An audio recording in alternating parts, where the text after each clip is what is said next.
வணக்கம். சென்ற வாரம் ஆவடிய பத்தி எபிசோட் போட்ட உடனே, எக்கச்சக்க ஃபீட்பேக். அவங்க லொக்காலிட்டியோட பேரெல்லாம் எழுதி, இதுக்கெல்லாம் வரலாறு எழுதி காமிங்க, கதை போடுங்க அப்படின்லாம் எழுதுறாங்க. ஆனா, ஒரு லொக்காலிட்டியோட வரலாறும் நெறைய ஆராய்ச்சி பண்ண பிறகு தான் தெரிய வருது. அது எல்லாத்துக்கும் நேரம் வேணும், நேரம் வரணும்.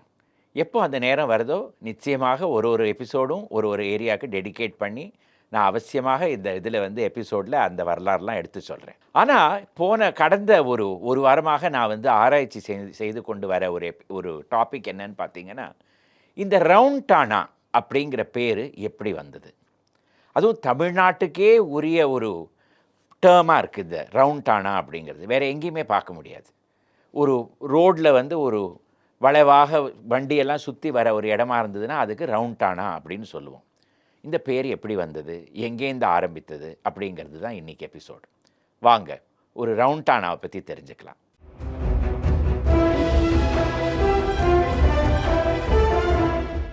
1852வது வருடம் ஒரு கமிஷன் ஆங்கிலேய அரசாங்கம் வந்து நியமித்தது. அது என்ன கமிஷன் அப்படின்னு பார்த்தீங்கன்னா, தபால் டெலிவரி எல்லாம் சென்னையிலயும், சென்னை சுத்தி இருக்கிற பகுதியிலலாம் எப்படி நடந்துட்டுருக்கு அப்படிங்கிற ஒரு கமிஷன். அவங்க அத பத்தி ஆராய்ச்சியெல்லாம் செஞ்சுட்டு ஒரு புத்தகமாக அத வெளியிட்டாங்க. அதில அவங்க என்ன எழுதியிருக்காங்கன்னு பார்த்தீங்கன்னா, இங்கே வந்து தபால் டெலிவரி அவ்வளவாக நல்லா இல்ல. இத மாத்தணும். இதற்கு வந்து பல இடங்கள்ல மாட்டு வண்டிய அனுப்பி வைத்து, அங்கங்க தபாலெல்லாம் அந்தந்த ஏரியால கொண்டு போய் குடுக்கணும் அப்படின்னுலாம் எழுதியிருக்காங்க. அதில எந்தெந்த ரூட்லலாம் இந்த தபால் டெலிவரி நடக்கணும் அப்படின்னு எழுதியிருக்காங்க. அதில முதல் ரூட் என்னன்னு நீங்க பார்த்தீங்கன்னா, அதுவும் general post office. General post ஆஃபீஸ்ங்கிறது எங்க இருக்கு? ராஜாஜி சாலையில இருக்கு. First line beach. ஜார்ஜ் டவுனுக்கு பக்கத்தில. நம்ம துறைமுகத்துக்கு பக்கத்தில் இருக்கிற இடம் தான் அந்த ஜார்ஜ் டவுனில் இருக்கிற போஸ்ட் ஆஃபீஸ். அங்கேருந்து நகரத்தில் மிக தொலைவான இடங்களுக்கெல்லாம் வந்து மாட்டு வண்டி செல்ல வேண்டும் அப்படின்னு எழுதி, அந்த தொலைவான இடம் எதுன்னு நீங்கள் பார்த்தீங்கன்னா, நீங்கள் அப்படியே சிரிச்சிடுவீங்க. ஏன்னா மவுண்ட் ரோட், மயிலாப்பூர், சிந்தாதிரிப்பேட்டை, சாந்தோம், அப்புறம் ரொம்ப தள்ளி அடையார் நதியை தாண்டி அந்த பக்கம் போய் அடையார் அப்படிங்கிற பகுதியில் லெட்டர்லாம் கொடுக்கணும் அப்படின்னு எழுதியிருக்கு. அதில் அந்த மாட்டு வண்டி எங்கெல்லாம் நிற்கணும் அப்படின்னு எழுதியிருக்காங்க. முதல் நிறுத்தம் எதுன்னு பார்த்தோன்னா, ரவுண்ட் டானா அப்படின்னு போட்டிருக்கு. அதுதான் நான் பார்த்த வரையில் முதல் முறையாக இந்த ரவுண்ட் டானா அப்படிங்கிற வார்த்தை வர ஒரு டாக்குமெண்ட்டோ, ஒரு காகிதமோ அதுதான் ஃபர்ஸ்ட். அதில அதுக்கு என்ன அர்த்தம் அப்படின்னு கீழே எழுதியிருக்காங்க. அந்த இடத்துல ஒரு வட்டமாக ஒரு போலீஸ் ஸ்டேஷன் இருந்துதான். ரவுண்ட் தானா அப்படின்னு எழுதியிருக்காங்க. சர்க்குலர் தானா அப்படின்னு அதுக்கு அடியில் எழுதியிருக்காங்க. தானா அப்படிங்கிறது முகலாய மன்னர்கள் காலத்திலேருந்து போலீஸ் ஸ்டேஷனுக்காக சொல்லப்பட்ட ஒரு சொல். தானா அப்படிங்கிற இடத்துல போலீஸ்காரர் இருப்பார். ஹவல்தார், சௌக்கிதார் இவங்கள்லாம் இருப்பாங்க அப்படின்னு முகலாய மன்னர்கள் காலத்திலேருந்து அதையே ஆங்கிலேயர்களும் அதையே வந்து உபயோகித்திருக்காங்க. ஸோ இந்த தானா அப்படிங்கிற வார்த்தை அங்கேருந்து வந்திருக்கு. அந்த காலத்தில், அதாவது 1852வது வருடங்கள்லாம் எப்படின்னு பார்த்தீங்கன்னா, அவ்வளவாக போலீஸ் ஸ்டேஷன், இப்போ காவல் மையம் அப்படின்லாம் நம்ம சொல்கிறோம் இல்லையா, அந்த மாதிரிலாம் கிடையாது. சில இடங்களில் வந்து சில வீட்டோட திண்ணையை தான் வந்து காவல் மையமாகவும் காவல் நிலையமாகவும் வைத்திருந்தாங்க. சென்னையில் இருந்த ஒரு பகுதிக்கும் ஒரு காவல் மையம். அது வந்து யாரோட ஒரு பெரியவரோட வீட்லேயோ இல்லாட்டா நிறைய மக்கள் நடந்து வர இடத்துலையோ இருக்கும், அவ்வளோதான். இரவு வேளையிலலாம் வந்து எங்கே இருக்குது காவல் நிலையம் அப்படின்னு கூட கண்டுபிடிக்க முடியாது. அதனால் 1860களெல்லாம் பார்த்தீங்கன்னா என்ன எழுதியிருக்காங்கன்னா, ஒரு தேக்கு மர கம்பத்தை எழுப்பி அதுக்கு மேலே எண்ணெய் விட்டு வழக்கு எரியணும். அந்த வழக்கு எரியிற இடத்துல தான் வந்து காவல் நிலையம் இருக்குது அப்படின்னு இரவு வேளையில் மக்களுக்கு தெரியணும் அப்படின்லாம் எழுதியிருக்காங்க. 1860களில் முதல் முறையாக நம்ம சென்னை கார்ப்பரேஷன், சென்னை மாநகராட்சி பிறப்பு, இறப்பு இது எல்லாமே பதிவு செய்ய வேண்டும் அப்படின்னு ஒரு முடிவுக்கு வந்தது. அதற்காக சென்னையோட பல பகுதிகளில் ரெஜிஸ்ட்ரார்ஸை வந்து அப்பாயின்மெண்ட் பண்ணிது, வேலைக்கு நியமித்தது. அந்த ரெஜிஸ்ட்ராருக்கெல்லாம் மாதம் ரூ. 30 சம்பளம். அவங்க வீட்டிலையே வந்து வேலை பண்ணிட்டு வந்துட்டு இருந்தாங்க இந்த ரெஜிஸ்ட்ரார் வேலையை. பெரும்பாலும் இவங்களோட வீடெல்லாம் சின்ன சின்ன பகுதிகளில், சின்ன சின்ன சந்துலெல்லாம் இருந்து, அது எங்கே இருக்குதுன்னு கூட முக்கால்வாசி பேருக்கு கண்டுபிடிக்க முடியாத ஒரு நிலையில் இருந்ததுனால, சென்னையில் இருந்த மக்கள் பெரும்பாலும் பிறப்பு, இறப்பெல்லாம் அதெல்லாம் பதிவே செய்யலை. அதனால சென்னை மாநகராட்சி 1860களில் ஒரு முடிவுக்கு வந்தது. இனிமேல இருந்து இந்த ரெஜிஸ்ட்ராருடைய அலுவலகம் அந்தந்த பகுதியில் இருக்கிற தானால தான் இருக்கும் அப்படின்னு ஒரு முடிவுக்கு வந்தது. அப்போது 1870களில் ஒரு லிஸ்ட்டை பிரசுரிச்சிருக்கு. அந்த லிஸ்ட்டில் நீங்கள் பார்த்தீங்கன்னா ஒரு இடத்துக்கும் ஃப்ளவர் ரோடு தானா, மயிலாப்பூர் தானா அப்படின்னு எழுதியிருக்கு. மவுண்ட் ரோடுக்கு மட்டும் ரவுண்ட் தானா அப்படின்னு எழுதியிருக்கு.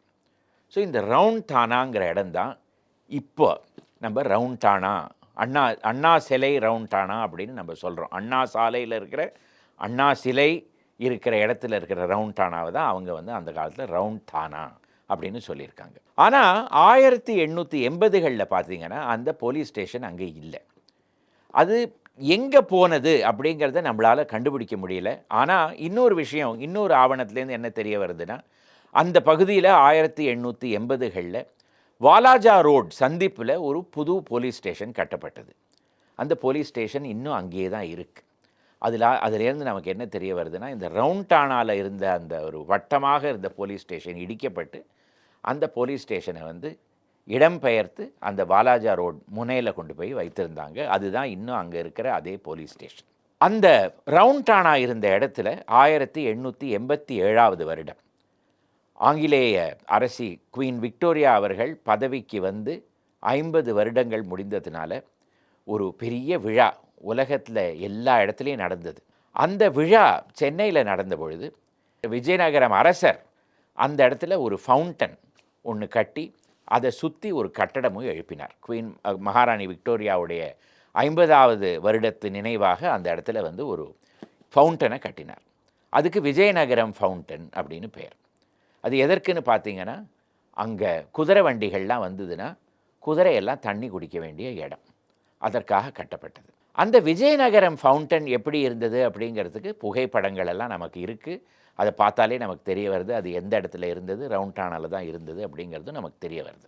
1887 வருடத்திலேருந்து 1910 வருடம் வரையில் அந்த ரவுண்டானா இருந்த இடத்துல இந்த ஃபவுண்டன் ஒன்று தான் இருந்தது. 1910 வருடம் இந்தியாவுக்கே அரச பிரதிநிதியாக, அதாவது வைஸ்ராயாக 1880களில் இருந்த ரிப்பன் பிரபுவுக்கு ஒரு சிலை எழுப்பணும் அப்படின்னு இந்தியர்கள்லாம் முடிவுக்கு வந்தாங்க. இதை பற்றி நான் ஏற்கனவே ஒரு எபிசோடில் ரிப்பன் பில்டிங்ஸ் அப்படிங்கிற எபிசோடில் நான் பேசியிருக்கேன். இந்த ரிப்பன் பிரபுவோட சிலையை எழுப்புறதுக்கு ஆங்கிலேயர்கள் பணம் கொடுக்கவே இல்லை, இந்தியர்கள் தான் பணம் கொடுத்தாங்க.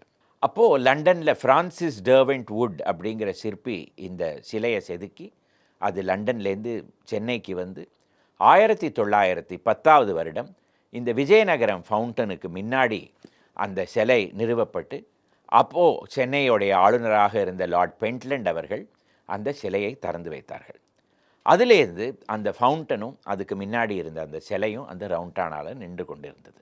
1940கள் வரத்துக்கு கொஞ்ச நாள் முன்னாடி இந்த சிலை அங்கேருந்து எடுக்கப்பட்டது, இடம் பெயர்க்கப்பட்டது. எதுக்கு அப்படின்னு பார்த்தீங்கன்னா, 2வது உலக யுத்தம் வரும்பொழுது இந்த சிலை ஒரு புது இடத்துல இருந்தால் அதுக்கு ஏதாவது தீங்கு விடுமோ அப்படின்னு பயந்து முதல்ல அதை பாட்டா ஷோரூம், இப்போ கூட பிளாக்கர்ஸ் ரோட் மவுண்ட் ரோட் சந்திப்பில் இருந்த பாட்டா ஷோரூமுக்கு இழுத்தாப்பில் அந்த சிலையை வைத்தாங்க. அதற்கு பிறகு அதை ரிப்பன் பில்டிங்க்கு உள்ளேயே எடுத்து கொண்டு போய் விட்டாங்க.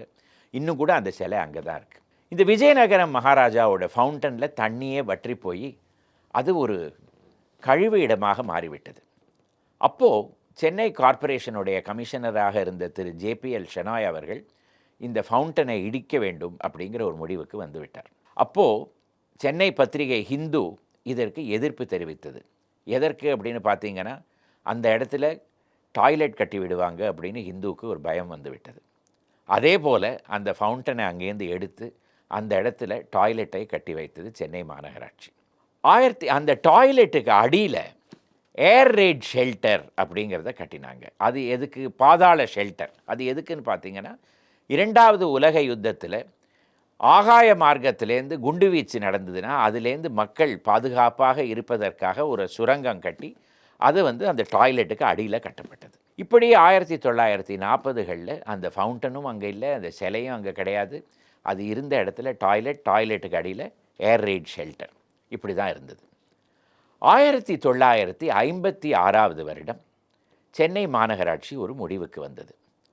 ரூ. 10,00,000 செலவில் அந்த டாய்லெட்டையும் அங்கேருந்து எடுத்து, அதற்கு அடியில் இருந்த அந்த ஏர் ரைட் ஷெல்டரையும் எடுத்து விட்டு, அந்த இடத்துல ஒரு சப்வே கட்ட வேண்டும் அப்படிங்கிற முடிவுக்கு வந்தது. அந்த சப்வேக்கு 3 பாதைகள். ஒன்று நியூ எல்ஃபின்ஸ்டன் தியேட்டர், இப்போ அந்த தியேட்டர் கிடையாது. ஹிந்து கட்டடத்துக்கு பக்கத்தில் இருந்த அந்த தியேட்டர், அங்கேருந்து வருவதற்காக ஒரு பாதை. இரண்டாவது கவர்மெண்ட் எஸ்டேட், இப்போ அந்த multi speciality super referral hospital இருக்கிற அந்த ஓமந்தூரார் எஸ்டேட், அங்கேருந்து வருவதற்காக ஒரு பாதையும், அதே போல் எல்லிஸ் ரோடு அப்படின்னு சைடில் ஒரு ரோடு இருக்குது, அங்கேருந்து வருவதற்காக ஒரு பாதையும், அதற்கு நடுவில் இருக்கிற அந்த வட்டத்தில் 40 கடைகள் பாதாளத்தில், அதாவது ரோடுக்கு அடி லெவலில் அமைக்கப்பட்டு, அதற்கு நடுவில் வட்டமாக ஒரு புல் தரை, ஒரு லான், இப்படியெல்லாம் கட்டணும் அப்படின்னு சொல்லி ஒரு முடிவுக்கு வந்தது. 1956 வருடம் எடுத்த அந்த முடிவு 1965 வருடம் வரையில் வேலை அங்கே ஆரம்பிக்கவே முடியவில்லை. ஏன் அப்படின்னு பார்த்தீங்கன்னா, அந்த காலத்தில் இந்தியாவில் 10,00,000 ரூபாய் அப்படிங்கிறது ரொம்ப பெரிய ஒரு தொகை. கார்ப்பரேஷனிடம் அந்த மாதிரி ஒரு பணம் இல்லை. கடைசியில் 1965 வருடம் வேலை ஆரம்பிக்கப்பட்டது. அந்த பாதாள பாதையை தோண்டுவதற்காக மெஷினெல்லாம் கொண்டு வந்த பொழுது அதை பார்க்குறதுக்கு ஏராளமாக கூட்டம் கூடியது. மக்கள் எல்லாம் அதை பார்த்துட்டே இருந்தாங்க, எப்படி இங்கே வேலை செய்கிறாங்க அப்படின்னு சொல்லி. கடைசியில் அந்த சப்வே 1967 வருடம் முடிக்கப்பட்டது. அந்த கடைகள் ஆனால் அங்கே கட்டப்படவே இல்லை, வெறும் சப்வே தான். அந்த சப்வேயை திரு பக்தவத்சலம், அவர் அந்த காலத்தில் மெட்ராஸ் ஸ்டேட் அப்படின்னு இருந்த அந்த ஸ்டேட்டுக்கு முதலமைச்சராக இருந்த திரு பக்தவத்சலம் அவர்கள் திறந்து வைத்தார். அந்த ரவுண்டானா இருந்த இடத்துல இந்த சப்வே வந்துவிட்டது. சில வருடங்களுக்கு முன்னாடி ஹிந்துவில் தீபா ராமகிருஷ்ணன் அப்படிங்கிறவங்க ஒரு கட்டுரை எழுதியிருந்தாங்க அந்த சப்வேயை பற்றி. ஒரு நாளைக்கு எத்தனை மனிதர்கள் அந்த சப்வேல நடக்கிறாங்க அப்படின்னு தெரியுமா? 15,000 பேர். அவ்வளவு ஒரு பிஸியான சப்வே அது. அந்த சப்வேக்கு மேலே 40 வண்டிகள் நிறுத்துவதற்காக ஒரு கார் பார்க்கிங் ஃபெசிலிட்டியும் சென்னை மாநகராட்சி கட்டிவிட்டது. அடியில் சப்வே, மேலே கார் பார்க்கிங். ஆனால் அந்த கார் பார்க்கிங் ஃபெசிலிட்டி இருந்தது 8 மாதத்துக்கு தான். ஏன்னா 1967 வருடம் நடந்த தேர்தலில் காங்கிரஸ் படுதோல்வி அடைந்து திமுக அரசு பதவிக்கு வந்தது. ஜனவரி மாதம் 1ஆம் தேதி 1968 வருடம் அந்த கார் பார்க்கிங் ஃபெசிலிட்டி அங்கேருந்து அகற்றப்பட்டு அந்த இடத்துல முதலமைச்சர் திரு அண்ணாதுரைக்காக ஒரு சிலை எழுப்பப்பட்டது. அந்த சிலையை திறந்து வைத்தவர் டாக்டர் சர் ஏ லக்ஷ்மணசாமி முதலியார். அந்த காலத்தில் சென்னை பல்கலைக்கழகத்துக்கு வைஸ் சான்சலராக இருந்தவரும் பிரபல மருத்துவராக இருந்தவரும் அவர் தான் அந்த சிலையை திறந்து வைத்தார். அப்போது ஒரே சர்ச்சை, உயிருடன் இருக்கிற ஒரு இந்தியனுக்கு சிலையா, இதனால் என்ன ஆபத்து நேருமோ அப்படின்லாம் மக்கள் பேசினாங்க. அதே போல் ஒரு வருடம் கழித்து திரு அண்ணா அவர்கள் மரணமும் அடைந்து விட்டார். ஆனால் மக்கள் மறந்து போனது என்னென்னா, உயிருடன் இருந்தே சிலை எழுப்பப்பட்ட முதல் இந்தியர் அண்ணாதுரை கிடையாது, அது காமராஜ். 1964 வருடமே திரு காமராஜ் அவர்களுக்கு சென்னை ஜிம்கானா கிளப் வாசலில் ஒரு சிலை எழுப்பப்பட்டது. அதை திறந்து வைத்தவர் இந்திய பிரதமர் திரு ஜவஹர்லால் நேரு அவர்கள். திரு காமராஜ் அவர்கள் பல வருடங்கள் இருந்து 1975 வருடம்தான் காலமானார். ஆனால் திரு அண்ணாதுரை அவர்களுடைய சிலை அந்த ரவுண்டானா இடத்துல வந்துவிட்டது. அதை சுற்றி ஒரு தோட்டமும் இருந்தது, மக்கள் வண்டியெல்லாம் அதை சுற்றி தான் ஓட்டி கொண்டு போயிட்டு இருந்தாங்க. நாளடைவில் ஜன நெரிசல் அதிகமாகவே அந்த சுற்றிவராக இருந்த தோட்டம் சுருங்கி சுருங்கி சுருங்கி இப்போது சிலையை சுற்றி ஒரு சின்ன புல்தரையாக தான் இருக்கிறது. ஆனால் அந்த பேர் என்னவோ இன்னி வரையில் ரவுண்டானா தான். அரசோட ஆவணங்கள்லாம் அந்த சப்வே கட்டின போது கூட ரவுண்டானா சப்வே அப்படின்னு தான் 1965 பேர் வைத்திருக்காங்க அதுக்கு. அதே போல் சென்னையிலையும் தமிழ்நாட்டிலையும் எங்கெல்லாம் இந்த மாதிரி ஒரு வளைவாக ஒரு சுற்று இருக்கோ அது எல்லாத்துக்குமே ரவுண்டானா அப்படின்னு தான் பேர். சென்னை நகரத்தில் எத்தனை ரவுண்டானா இருக்குதுன்னு உங்களுக்கு தெரியுமா? சென்னை மாநகராட்சியோட ஆவணங்கள்லேருந்து நமக்கு என்ன தெரிய வருதுன்னா 120 ரவுண்டானாக்கள் சென்னையில் இருக்குது. அதில் முதல் ரவுண்டானா நிஜமாகவே ஒரு ரவுண்ட் தானாலேருந்து ஆரம்பிக்கப்பட்ட ஒரு இடம், ஒரு போலீஸ் ஸ்டேஷன்லேருந்து ஆரம்பிக்கப்பட்ட இடம். இப்போ போலீஸ் ஸ்டேஷனும் இல்லை, ரவுண்டும் கிடையாது. ஆக்சுவலாக நீங்கள் பார்த்தீங்கன்னா இப்போ அங்கே ஒரு ரவுண்டு கூட இல்லை, ஒரு திருப்பந்தான் இருக்குது. ஆனால் அந்த இடத்துக்கு இன்னி வரையில் ரவுண்டானா அப்படின்னு தான் பெயர். 150 வருடங்களாக இருக்கிற ஒரு பெயர். கேட்டாலே ஆச்சரியமாக இருக்குல்ல. இதே போல் அடுத்த எபிசோட்ஸில் வேறு வரலாறுடன் வருகிறேன். வணக்கம்.